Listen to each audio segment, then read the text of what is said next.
Hi ಎಲ್ರಿಗೂ ನಮಸ್ಕಾರ. ನಾನು ಪ್ರಜ್ವಲ್. ಇವತ್ತಿನ ವಿಡಿಯೋದಲ್ಲಿ ಬಿಗ್ ಬಾಸ್ ಸೀಸನ್ 8 ಸೆಕೆಂಡ್ ಇನ್ನಿಂಗ್ಸ್ನ 29 ದಿನದಲ್ಲಿ ಏನಾಯಿತು ಅಂತ ತಿಳಿಸ್ಕೊಡ್ತೀನಿ. ಸೊ ಅದಕ್ಕಿಂತ ಮುಂಚೆ ಡೇ 28 ತುಂಬ ಇನ್ಸಿಡೆಂಟ್ಗಳನ್ನ ಮಿಸ್ ಮಾಡಿದೆ, ಅದೆಲ್ಲಾನು ಕೂಡ ಈ ಎಪಿಸೋಡಲ್ಲಿ ಕವರ್ ಮಾಡ್ತೀನಿ. ಸೊ ಈ ರೀತಿ ಮಿಸ್ ಮಾಡಿದಾಗ ಖಂಡಿತವಾಗ್ಲೂ ಅದು ಪಾರ್ಶಿಯಾಲಿಟಿ ಅನಿಸುತ್ತೆ, ಖಂಡಿತವಾಗ್ಲೂ ಅದು ತಪ್ಪಲ್ಲ. ಐ ರೆಸ್ಪೆಕ್ಟ್ ಯುವರ್ ಥಾಟ್ಸ್ ಅಥವಾ ಕಮೆಂಟ್ಸ್ನ ಖಂಡಿತವಾಗ್ಲೂ ರೆಸ್ಪೆಕ್ಟ್ ಮಾಡ್ತೀನಿ. ಸೊ ಈಗ 28 ಏನೇನೆಲ್ಲ ನಾನು ಮಿಸ್ ಮಾಡಿದೆ ಅದನ್ನು ಕವರ್ ಮಾಡಿಬಿಡ್ತೀನಿ. ಸೊ ಮೊದಲನೇದಾಗಿ ದಿವ್ಯಾ ಸುರೇಶ್ ಅವರ ಕ್ಯಾಪ್ಟನ್ಸಿ, ಅದಾದ ನಂತರ ಶಮಂತ್ ಹಾಗೆಯೇ ಪ್ರಶಾಂತ್ ಅವರ ವಿಷಯದಲ್ಲಿ ಏನು ಆಯಿತು ಅದನ್ನು ಮಾತಾಡಬೇಕು. ನಂತರ ದಿವ್ಯಾ ಹುಡುಗ ಅವ್ರ ಬಗ್ಗೆನೂ ಕೂಡ ಮಾತಾಡಬೇಕು. ಸೊ ಮೊದಲನೇದಾಗಿ ದಿವ್ಯಾ ಸುರೇಶ್ ಅವರ ಕ್ಯಾಪ್ಟನ್ಸಿ ಬಗ್ಗೆ ಮಾತಾಡೋದ್ರೆ ತುಂಬ ಕನ್ಫ್ಯೂಸ್ ಸ್ಟೇಟಲ್ಲಿ ಇದ್ರು. ಯಾರಿಗೆ ಫೌಲ್ ಕೊಡಬೇಕು, ಯಾವಾಗ ಕೊಡಬೇಕು, ಇದೆಲ್ಲ ವಿಚಾರದಲ್ಲೂ ಕೂಡ ಅನಿಸುತ್ತೆ ನಮಗೆ ನೋಡೋರಿಗೆ ತುಂಬ ಕನ್ಫ್ಯೂಸ್ ಆಗಿದ್ದಾರೆ ಅಂತ. ಮತ್ತು ರೂಲ್ ಬುಕ್ನ ಪದೇ ಪದೇ ನೋಡ್ತಿದ್ರು. ಖಂಡಿತವಾಗ್ಲೂ ತಪ್ಪಲ್ಲ, ಅದು ಒಳ್ಳೇದು. ಆ್ಯಕ್ಚುಲಿ ಆಟ ಆಡ್ಸೋಕ್ಕಿಂತ ಮುಂಚೆ ರೂಲ್ ಬುಕ್ನ ನೋಡಿ ಅರ್ಥ ಮಾಡ್ಕೊಂಡು ಆಟ ಆಡ್ಸಿದ್ರೆ ಒಳ್ಳೇದು. ಬಟ್ ಇನ್ ಬಿಟ್ವೀನ್ ನೀವು ಪದೇ ಪದೇ ರೂಲ್ ಬುಕ್ನ ನೋಡ್ತಿದ್ದೀರಾ ಅಂದಾಗ ಕಂಟೆಸ್ಟೆಂಟ್ಗಳಿಗೂ ಕೂಡ ಪ್ರಾಬ್ಲಮ್ ಆಗುತ್ತೆ. ಅವ್ರು ವೆಯ್ಟ್ ಮಾಡಬೇಕಾಗುತ್ತೆ. ಒಂದು ಇನ್ಸಿಡೆಂಟ್ ನಾನು ಪ್ರೀವಿಯಸ್ ಎಪಿಸೋಡಲ್ಲಿ ಹೇಳೋದು ಬರ್ತಿದ್ದೆ. ಮಂಜು ಹಾಗೆಯೇ ಅರವಿಂದ್ ಅವರ ವಿಷಯದಲ್ಲಿ ಮಂಜು ಅವರು ನನಗೆ ಸುಸ್ತಾಯಿತು ಅಂತ ಒಂದು ವೃತ್ತದೊಳಗಡೆ ನಿಂತ್ಕೊಂಡಾಗ ಮಿಕ್ಕಿದವರೆಲ್ಲರೂ ಕೂಡ ಅವರ ಚೀಲನ ಖಾಲಿ ಮಾಡ್ಬೋದು ಅನ್ನೋ ಒಂದು ರೂಲ್ ಬುಕ್ಕಲ್ಲಿ ಇರುತ್ತೆ. ಬಟ್ ಇಲ್ಲಿ ಮಂಜು ಅವ್ರು ಕೇಳೋ ಪ್ರಶ್ನೆ ಏನಂದರೆ, ನಾನು ಕೂಡ ಅರವಿಂದ್ ಅಥವಾ ಬೇರೆ ಯಾರಿದ್ದಾರೆ ಅವ್ರ ಬ್ಯಾಗ್ನ ಖಾಲಿ ಮಾಡ್ಬೋದಲ್ವಾ ಒಂದೇ ಕಡೆ ನಿಂತ್ಕೊಂಡು ಅಂತ ಮಂಜು ಅವ್ರ ವಾದ ಆಗಿರುತ್ತೆ, ಅವ್ರ ಪ್ರಶ್ನೆ ಆಗಿರುತ್ತೆ.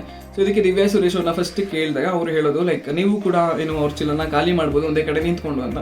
ಸೊ ಇಲ್ಲಿ ವಾದಗಳು ಶುರುವಾಗುತ್ತೆ. ಪ್ರಶಾಂತ್ ಅವರು, ಅರವಿಂದ್ ಅವರು ಆ ರೀತಿ ಎಲ್ಲ ಮಾಡೋಂಗಿಲ್ಲ. ಬಿಕಾಸ್ ಹಂಗಾಗಿದ್ರೆ ನಾವು ಕೂಡ ನಿಂತ್ಕೊಂಡು ಬಿಡ್ತೀವಿ. ಬೇರೆಯವ್ರು ನಮ್ಮ ಹತ್ರ ಬಂದಾಗ ನಾವು ಅವ್ರ ಚೀಲನ ಖಾಲಿ ಮಾಡ್ತೀವಿ. ಸೊ ಈ ರೀತಿ ಎಲ್ಲ ಆದರೆ ಇದು ತಪ್ಪಾಗುತ್ತೆ, ಆಟ ಗೇಮ್ ರೂಲ್ಸ್ ಎಲ್ಲ ತಪ್ಪಾಗುತ್ತೆ. ಸೊ ಬೆಟರ್ ನಾವು ಮಾತ್ರ ನಿಂತ್ಕೊಂಡಿರೋರ ಚೀಲನ ಖಾಲಿ ಮಾಡಬೇಕು ಅಂತ ಅರವಿಂದ್ ಅವರು ಹೇಳ್ತಾರೆ. ಸೊ ಅದಾದ ನಂತರ ಮತ್ತೆ ಕನ್ಫ್ಯೂಸ್ ಸ್ಟೇಟ್ಗೆ ಹೋಗ್ತಾರೆ ಯಾರು, ದಿವ್ಯಾ ಸುರೇಶ್ ಅವರು. ನಂತರ ರೂಲ್ ಬುಕ್ ಚೆಕ್ ಮಾಡಿ ಅದಾದ್ಮೇಲೆ ಮತ್ತೆ ಮಂಜು ಅವರು ಕೇಳಿದಾಗ ನೀವು ಬೇರೆಯವ್ರ ಚೀಲನ ಖಾಲಿ ಮಾಡುವಾಗಿಲ್ಲ, ನಿಮ್ದನ್ನ ಬೇಕಾದರೆ ಬೇರೆಯವ್ರು ಖಾಲಿ ಮಾಡ್ಬೋದು ಅಂತ ಹೇಳ್ತಾರೆ. ಸೊ ಇಲ್ಲಿ ವಾಪಸ್ ಮಂಜು ಅವರು ಅವರ ಚೀಲನ ಬಿಟ್ಟು ಗಿವ್ ಅಪ್ ಮಾಡಿ ಹೋಗ್ತಾರೆ. ಸೊ ಇಲ್ಲಿ ಗೊತ್ತಾಗುತ್ತೆ ನಮಗೆ ದಿವ್ಯಾ ಸುರೇಶ್ ಅವರು ಎಷ್ಟು ಕನ್ಫ್ಯೂಸ್ಡ್ ಆಗಿದ್ದಾರೆ. ಮತ್ತು ಇದು ಯಾಕಾಗುತ್ತೆ ಅಂದರೆ ಮೇ ಬಿ ಪರ್ಫೆಕ್ಟ್ ಆಗಿ ನಾವು ಕ್ಯಾಪ್ಟನ್ಸಿ ಮಾಡಬೇಕು ಅಂತ ತೀರ್ಮಾನ ಮಾಡ್ಕೊಂಡಿರ್ಬೇಕಾದ್ರೆ ಕೆಲವೊಮ್ಮೆ ಈ ರೀತಿ ಆಗುತ್ತೆ.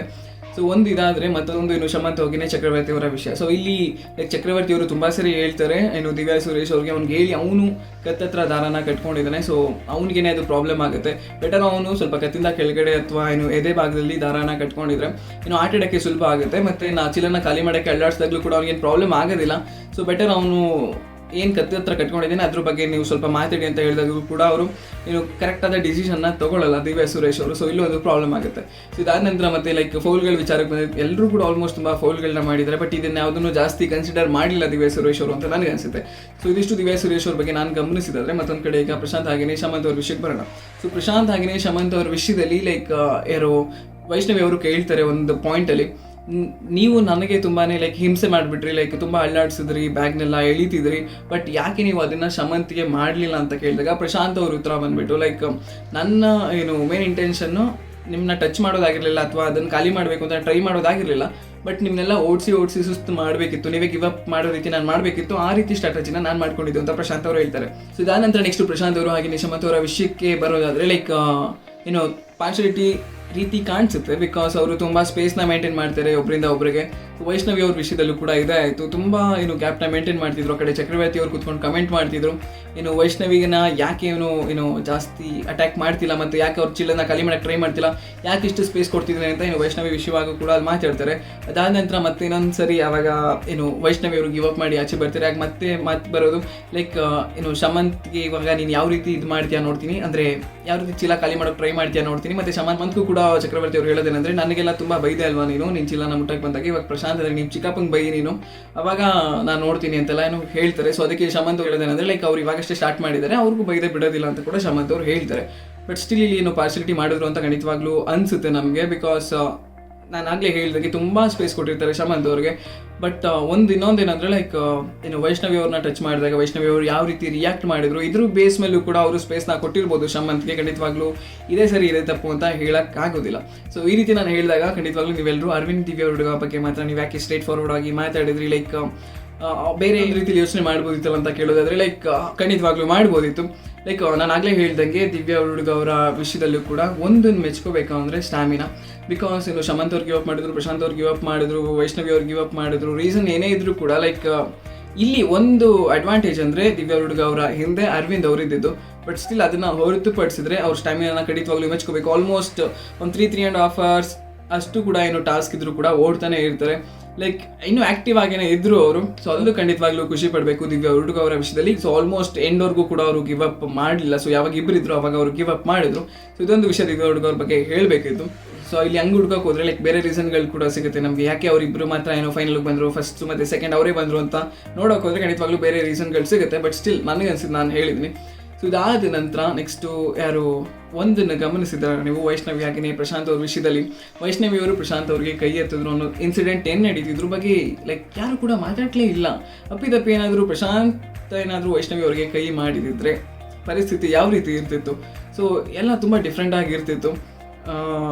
ಎಲ್ಲ ಮನೆಯವರೆಲ್ಲ ಏನೋ ಪ್ರಶಾಂತ್ ಅವ್ರ ವಿರುದ್ಧ ಮಾತಾಡ್ತಿದ್ರು, ಎಲ್ಲ ಆಯಿತು. ಬಟ್ ಇಲ್ಲಿ ವೈಷ್ಣವಿ ಅವರು ಕೈ ಎತ್ತಿದ್ದಕ್ಕೆ ಯಾರೂ ಮಾತಾಡಲಿಲ್ಲ. ಇನ್ಫ್ಯಾಕ್ಟ್ ನಾನು ಕಮೆಂಟ್ಸ್ಗಳು ಕೂಡ ನೋಡಬೇಕಾದ್ರೆ ಎಲ್ಲೋ 1-2 ಕಮೆಂಟ್ಗಳು ಮಾತ್ರ ಏನು ವೈಷ್ಣವಿ ಅವ್ರ ಕೈ ಎತ್ತಿದ್ದು ತಪ್ಪು ಅಂತ ಬಂತು. ಮಿಕ್ಕಿದವ್ರು ಎಲ್ಲರೂ ಕೂಡ ಲೈಕ್ ಏನು ಕೇವಲ ಅರವಿಂದ್ ಮತ್ತು ದಿವ್ಯಾ ಹುಡುಗ ಇವ್ರ ವಿಚಾರವಾಗಿಯೇ ಮಾತಾಡ್ತಾರೆ. ಸೊ ಇಲ್ಲಿ ಲೈಕ್ ಈಗ ನಾವು ಏನು ಅರವಿಂದ್ ದಿವ್ಯಾ ಹುಡುಗ ಬಗ್ಗೆ ಏನಾದರೂ ಮಾತಾಡಿದ್ರೆ ಅದು ಪಾರ್ಶಾಲಿಟಿ ಅನಿಸುತ್ತೆ ಅನ್ನೋದಾದ್ರೆ, ಈಗ ನಾವು ಏನು ವೈಷ್ಣವಿ ಆಗಿನೇ ಪ್ರಶಾಂತ್ ಅವ್ರ ಬಗ್ಗೆ ಮಾತಾಡಲಿಲ್ಲ ಅನ್ನೋದು ಕೂಡ ಏನು ಪಾರ್ಶಾಲಿಟಿ ಆಗುತ್ತೆ.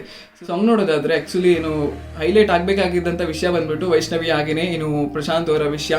ಬಟ್ ನಾನು ಅದನ್ನು ಎಪಿಸೋಡಲ್ಲಿ ಹೇಳಿದ್ರು ಕೂಡ ಯಾರು ಜಾಸ್ತಿ ಅದನ್ನು ಏನು ಕನ್ಸಿಡರ್ ಮಾಡಿಲ್ಲ. ಲೈಕ್ ಆಲ್ಮೋಸ್ಟ್ ಎಲ್ಲ ದಿವ್ಯಾ ಮತ್ತು ಅರವಿಂದ್ ಅವ್ರ ಬಗ್ಗೆ ನಾನು ಹೇಳಿದ್ದೀನಿ.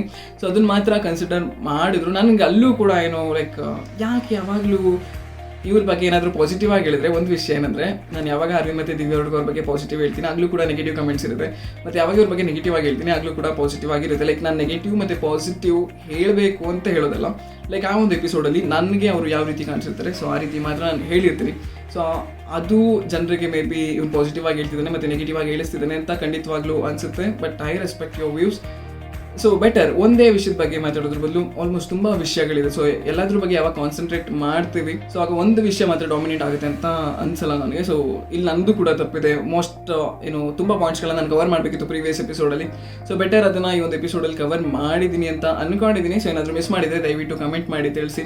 ಅದೇ ಖಂಡಿತವಾಗ್ಲೂ ನಿಮ್ಮ ಕಮೆಂಟ್ ನೋಡಿದಾಗ ನನಗೆ ಲೈಕ್ ಇನ್ನಷ್ಟು ಚೆನ್ನಾಗಿ ರಿವ್ಯೂ ಮಾಡಬೇಕು ಅಂತ ಅನಿಸುತ್ತೆ. ಮತ್ತು ಏನೇನೆಲ್ಲ ಮಿಸ್ ಮಾಡಿದ್ದೀನಿ, ಏನೇನೆಲ್ಲ ಮಿಸ್ ಮಾಡಬಾರ್ದಾಗಿತ್ತು, ಯಾವುದನ್ನು ಹೇಳಬೇಕಿತ್ತು ಮತ್ತು ಯಾವುದನ್ನು ಯಾವ ರೀತಿ ಹೇಳಬೇಕಿತ್ತು. ಸೊ ಇದೆಲ್ಲ ಕೂಡ ನಾನು ಏನು ನಿಮ್ಮ ಕಮೆಂಟ್ಸ್ ನೋಡಿ ಅದ್ರ ಮುಖಾಂತರ ಖಂಡಿತವಾಗ್ಲೂ ಕಲಿತಾ ಇದ್ವಿ. ಆ್ಯಂಡ್ ಅದಕ್ಕೂ ಕೂಡ ಥ್ಯಾಂಕ್ ಯು ನಿಮಗೆ. ಸೊ ಇದು ಪ್ರೀವಿಯಸ್ ಎಪಿಸೋಡಲ್ಲಿ ಆ್ಯಕ್ಚುಲಿ ಆಗಿದ್ದು. ಸೊ ತುಂಬ ಹೊತ್ತು ತಿಳಿಯಿತು. ಈಗ ನೆಕ್ಸ್ಟು ಈ ಒಂದು ಎಪಿಸೋಡ್ ಅಂದರೆ 29th ಎಪಿಸೋಡಲ್ಲಿ ಏನಾಯಿತು ಅಂತ ಹೇಳ್ತೀನಿ.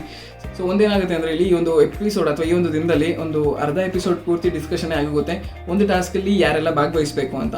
ಸೊ ಈ ಟಾಸ್ಕ್ ಯಾವ ರೀತಿ ಅಂತ ನೋಡೋದಾದ್ರೆ, ಗಾರ್ಡನ್ ಏರಿಯಾದಲ್ಲಿ ತಡೆಗೋಡೆಗಳನ್ನ ನಿರ್ಮಿಸಿರ್ತಾರೆ. ನಂತರ ಆ ತಡೆಗೋಡೆಗಳ ಮಧ್ಯದಲ್ಲಿ ಏನೋ ಹಗ್ಗಗಳನ್ನ ಹಾಕಿರ್ತಾರೆ.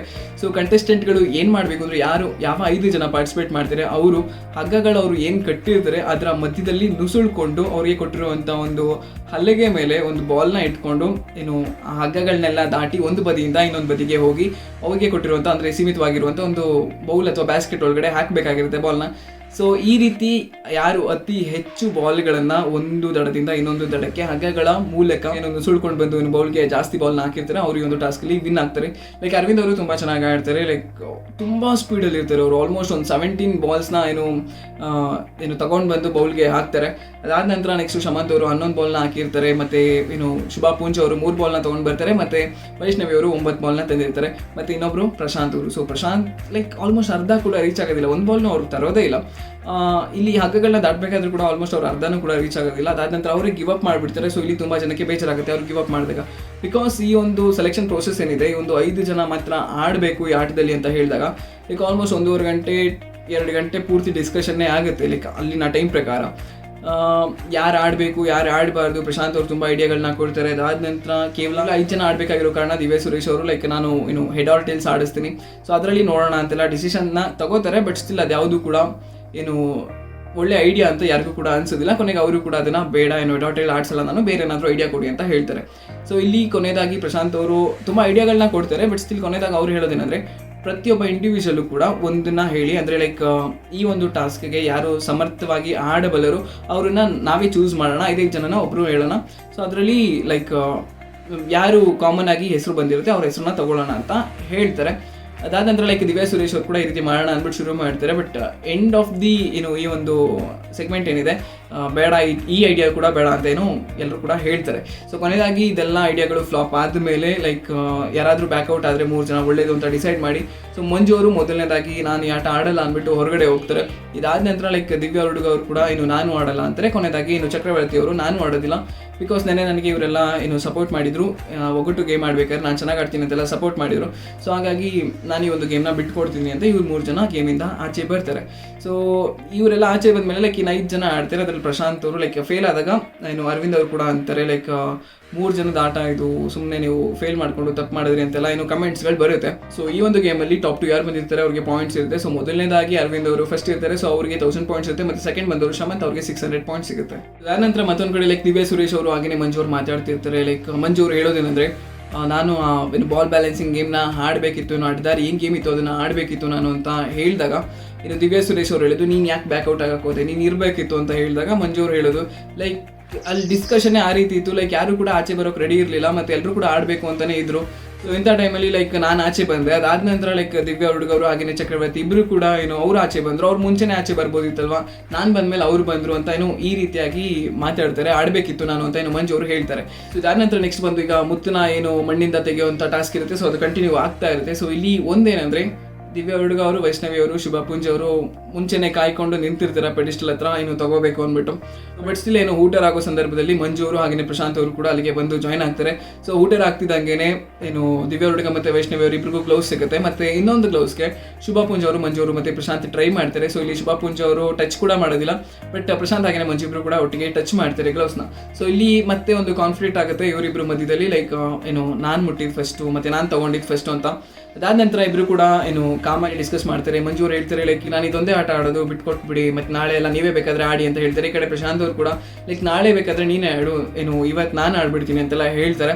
ಸೊ ಕೊನೆಯದಾಗಿ ತುಂಬ ಡಿಸ್ಕಷನ್ ಮಾಡಾದ್ಮೇಲೆ ಏನೂ ಬೇರೆ ದಾರಿ ಇಲ್ಲ, ಕಿತ್ಕೊಳ್ಳೋಕೆ ಟ್ರೈ ಮಾಡಬೇಕು ಒಬ್ರಿಗೊಬ್ರು ಅಂತ ಹೇಳ್ತಾರೆ. ಸೊ ಲೈಕ್ ಪ್ರಶಾಂತ್ ಅವರು ಆರಾಮಾಗಿ ಬಿಟ್ಕೊಡ್ಬೋದಿತ್ತು ಮಂಜು ಅವ್ರಿಗೆ ಅಂತ ಯಾವಾಗ ಅನಿಸುತ್ತೆ ಅಂದರೆ ಲೈಕ್ ಕಿತ್ಕೋಬೇಕಾದ್ರೆ ಅಂತ ಮಂಜು ಅವ್ರಿಗೆ ಪ್ರಶಾಂತ್ ಅವರು ಹೇಳ್ತಾರೆ. ಸೊ ಆಗ ಜೋರಾಗಿ ಎಳೆದು ಕಿತ್ಕೋತಾರೆ ಮಂಜು ಅವರು. ಸೊ ಈಗ ಮಂಜು ಅವ್ರಿಗೆ ಗ್ಲೌಸ್ ಸಿಕ್ತು. ಸೊ ಈ ರೀತಿ ಕಿತ್ಕೊಳ್ಳೋದ್ರ ಬದಲು ಪ್ರಶಾಂತ್ ಅವರು ಸೋಲ್ತಾರೆ ಅನ್ನೋದು ಗೊತ್ತಿದ್ದಿದ್ರೆ ಬೆಟರ್, ಅವರು ಮುಂಚೆನೇ ಕೊಟ್ಟಿದ್ದಿದ್ರೆ ಇನ್ನು ಸ್ವಲ್ಪ ಚೆನ್ನಾಗಿರ್ತಿತ್ತೇನೋ ಅಂತ ನನಗನ್ನಿಸ್ತು. ಸೊ ಈಗ ಅವ್ರು 3 ಜನನು ಕೂಡ ಈ ಒಂದು ಮುತ್ತನ್ನ ಆಯುವಂಥ ಗೇಮ್ನ ಆಡ್ತಾರೆ. ಅದಾದ ನಂತರ ನೆಕ್ಸ್ಟ್ ಮತ್ತೆ ಇನ್ನೊಂದು ರೌಂಡ್ಗೂ ಕೂಡ ದಿವ್ಯಾ ಹುಡುಗ ಅವರು, ವೈಷ್ಣವಿ ಅವರು, ಶುಭ ಪುಂಜ 3 ಜನ ಕೂಡ ಕಾಯ್ಕೊಂಡು ನಿಂತಿರ್ತಾರೆ ಊಟರಿಗೋಸ್ಕರ. ಸೊ ಇಲ್ಲಿ ಕಮೆಂಟ್ಸ್ಗಳು ಬರುತ್ತೆ. ಅರವಿಂದ್ ಅವ್ರು ಕಮೆಂಟ್ ಮಾಡ್ತಾರೆ, ಚಕ್ರವರ್ತಿ ಅವ್ರು ಕಮೆಂಟ್ ಮಾಡ್ತಾರೆ. ಲೈಕ್ ಇವರೇ ಬೇರೆಗೆ ಮಾಡಬೇಕಾದ್ರೆ ಫೇರ್ ಅನ್ಫೇರ್ ಅಂತೆಲ್ಲ ಮಾತಾಡ್ತಾರೆ. ಬಟ್ ಇವಾಗ ಇವರೇ ಹೋಗಿ ನಿಂತಿದ್ದಾರೆ ಅಂತೆಲ್ಲ ಹೇಳಿದಾಗ ಲೈಕ್ ಶುಭ ಪುಂಜ ಅವರು ಹೇಳ್ತಾರೆ ಬಿಟ್ಕೊಟ್ಬಿಡೋಣ ಬೇರೆಯವ್ರಿಗೆ, ನಾವು ಆಡಿದ್ದೀವಲ್ಲ ಅಂತ ಹೇಳಿದಾಗ ದಿವ್ಯಾ ಹುಡುಗ ಅವರು ನಾನಂತೂ ಬಿಟ್ಕೊಡೋದಿಲ್ಲ, ಯಾಕೆ ಬಿಟ್ಕೊಡ್ಬೇಕು ಅಂತ ಕೇಳ್ತಾರೆ. ಸೊ ಮತ್ತೆ ಅರವಿಂದ್ ಅವ್ರಿಗೆ ಮಾತು ಕೇಳಿಸ್ಕೊಂಡ್ಮೇಲೆ ಬೇಜಾರಾಗುತ್ತೆ. ಲೈಕ್ ನೀವುಗಳೆಲ್ಲ ಫೇರ್ ಅಂತೆಲ್ಲ ಮಾತಾಡ್ಬಿಟ್ಟು ಈಗ ವಾಪಸ್ ನೀವೇ ನಿಂತಿದ್ದೀರಾ, ನಮಗೆ ಬೇರೆ ಆಟ ಬಂದಾಗ ಫೇರ್ ಎಲ್ಲ ನಾವು ತೋರಿಸ್ತೀವಿ, ನಾವು ಮಾಡೋಣ ಅಂತೆಲ್ಲ ಚಕ್ರವರ್ತಿ ಅವ್ರಿಗೆ ಅರವಿಂದ್ ಅವರು ಹೇಳ್ತಾರೆ. ಮತ್ತೊಂದು ಕಡೆ ಲೈಕ್ ದಿನದ ಅಂತ್ಯಕ್ಕೆ ಲಿವಿಂಗ್ ಏರಿಯಾದಲ್ಲಿ ಅರವಿಂದ್ ಅವರು ಕೂತಿರ್ತಾರೆ. ಸೊ ದಿವ್ಯಾ ಹುಡುಗ ಅವ್ರನ್ನ ಮಾತಾಡ್ಸಕ್ಕೆ ಹೋಗ್ತಾರೆ. ಲೈಕ್ ಏನಾಯಿತು, ಯಾಕೇನು ಮಾತಾಡ್ತಿಲ್ಲ ಅಂದಾಗ ಅರವಿಂದ್ ಅವರು ಹೇಳೋದು, ಏನಿಲ್ಲ, ನನಗೆ ಸ್ವಲ್ಪ ಸ್ಪೇಸ್ ಬೇಕಿತ್ತು, ಸೊ ನಾನು ಪಾಡಿಗೆ ನಾನಿದ್ದೀನಿ, ಮತ್ತು ನನ್ನಷ್ಟಕ್ಕೆ ನಾನು ಯೋಚನೆ ಮಾಡ್ಕೊಂಡಿದ್ದೀನಿ, ಏನು ತೊಂದರೆ ಇಲ್ಲ ಅಂತೆಲ್ಲ ಹೇಳ್ತಾರೆ. ಸೊ ಕೊನೆಯದಾಗಿ ಮತ್ತೆ ದಿವ್ಯಾ ಹುಡುಗ ಅವರು ಮಾತಾಡ್ಸೋಕೆ ಇಷ್ಟ ಇಲ್ವಾ ನನ್ನ ಅಂತ ಕೇಳಿದಾಗ ಅರವಿಂದ್ ಅವರು ಸದ್ಯಕ್ಕೆ ಇಷ್ಟ ಇಲ್ಲ ಅಂತ ಹೇಳ್ತಾರೆ. ಅದಾದಮೇಲಿಂದ ದಿವ್ಯಾ ಹುಡುಗ ಅವರು ಅಲ್ಲಿಂದ ಎದ್ದು ಹೋಗ್ತಾರೆ. ಸೊ ಈ ಒಂದು ಸೆಗ್ಮೆಂಟ್ ಆದಮೇಲೆ ಎಪಿಸೋಡ್ ಕಂಪ್ಲೀಟ್ ಆಗುತ್ತೆ. ಸೊ ಆಲ್ಮೋಸ್ಟ್ ಈ ಒಂದು ಎಪಿಸೋಡ್ ಹೈಲೈಟ್ಸ್ನ 10 ಮಿನಿಟ್ಸ್ ಒಳಗಡೆ ಹೇಳ್ಬೋದಾಗಿತ್ತು. ಬಟ್ ಸ್ಟಿಲ್ ನಾನು ಪ್ರೀವಿಯಸ್ ದಿನ ಕವರ್ ಮಾಡೋಕ್ಕೆ ಹೋಗಿದ್ದ ಕಾರಣ ತುಂಬ ಟೈಮ್ ಹಿಡಿತು. ಹೋಪ್ ಎಲ್ರಿಗೂ ಕೂಡ ಈ ಒಂದು ಹೈಲೈಟ್ಸ್ ಅಥವಾ ರಿವ್ಯೂ ಇಷ್ಟ ಆಗಿದೆ ಅಂತ ನಾನು ಅಂದ್ಕೊಂಡಿದ್ದೀನಿ. ಸೊ ನಿಮ್ಗೆ ಏನು ಅನಿಸ್ತು ಈ ಒಂದು ಎಪಿಸೋಡ್ ನೋಡಿದ್ಮೇಲೆ ಅಂತ ನನಗೆ ಕಮೆಂಟ್ ಮಾಡಿ ತಿಳಿಸಿ. ಮತ್ತೆ ನಾನು ಮುಂದಿನ ವಿಡಿಯೋದಲ್ಲಿ ಭೇಟಿ ಆಗ್ತೀನಿ. ಅಲ್ಲಿವರೆಗೂ thank you so much. Love you all. Take care.